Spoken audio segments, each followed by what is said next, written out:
Le réseau des parlementaires européens pour la population et le développement, reçu par la première vice-présidente de l'Assemblée nationale, Sarah Sako.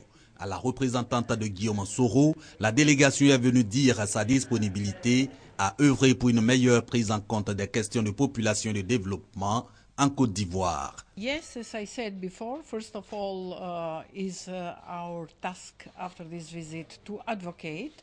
20 ans après la conférence du Caire, 20 ans après la conférence de Beijing, 15 ans après le sommet des Nations Unies sur les objectifs du millénaire, aujourd'hui on parle des objectifs de développement soutenu du millénaire.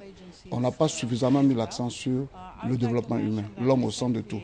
Donc en venant ici, elles ont touché du doigt les réalités, elles ont touché du doigt les questions qui sont cruciales pour permettre d'influencer les décisions des agences et des organisations internationales.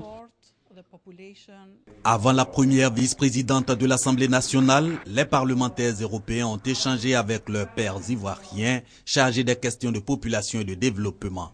Objectif, comprendre les lois et leurs mécanismes d'application en matière notamment de lutte contre l'excision et le travail des enfants, la promotion du genre, le planning familial.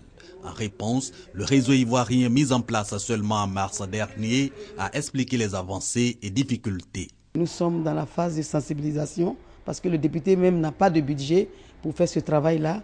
Mais nous devons aider quand même le gouvernement à mettre un terme à l'exploitation des enfants dans les mines d'or, dans les plantations du cacao. Les députés européens pour la population et le développement sont arrivés du Ghana. Ils devront se rendre au Libéria voisin pour y apprécier la situation humanitaire imposée par l'épidémie de la fièvre Ebola.